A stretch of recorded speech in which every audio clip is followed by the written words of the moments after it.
Alright, here's a quick one on how to set up a little campfire scene. I got this request.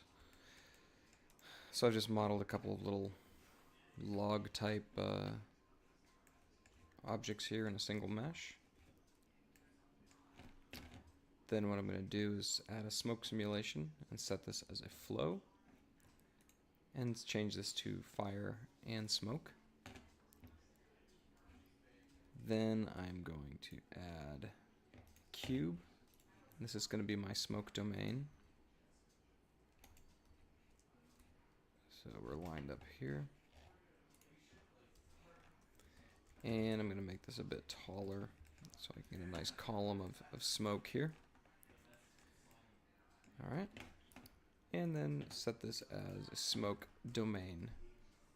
Alright, so now I did a shift left arrow to take us back to the first frame, and then I'm going to hit Alt A to animate this.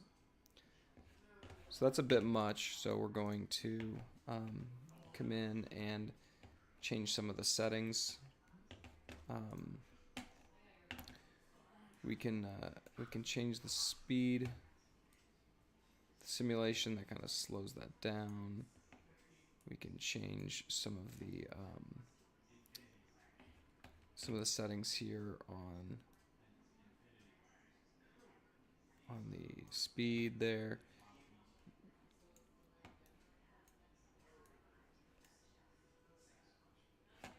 And just kind of tweak that around so you get what you like.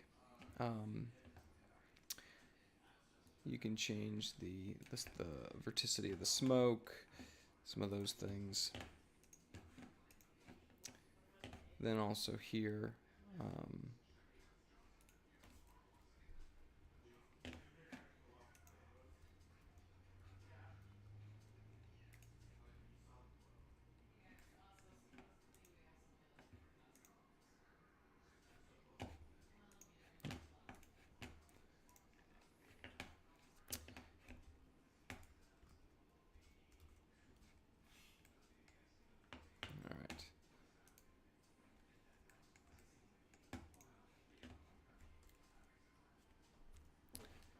now we can also change how much the surface is emitting.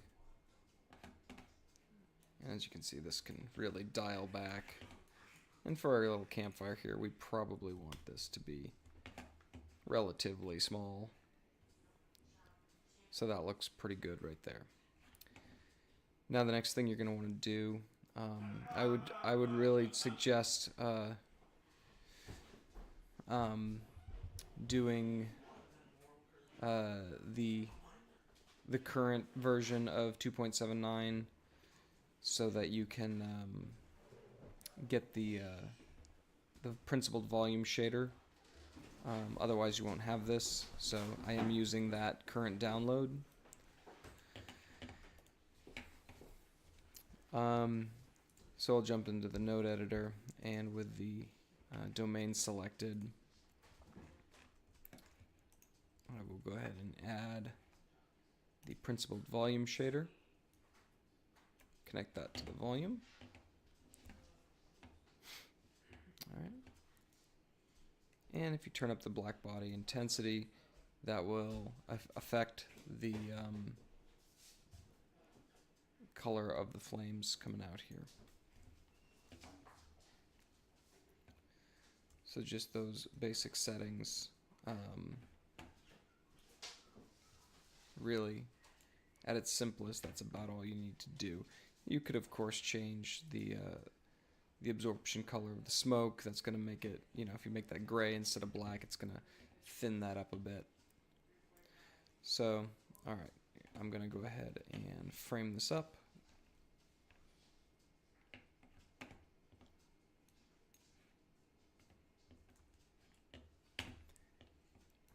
And I will give this a render, and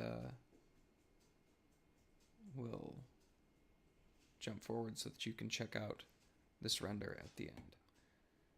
So there you go. There's the final render for this little campfire. Hope that quick tutorial helped. Enjoy.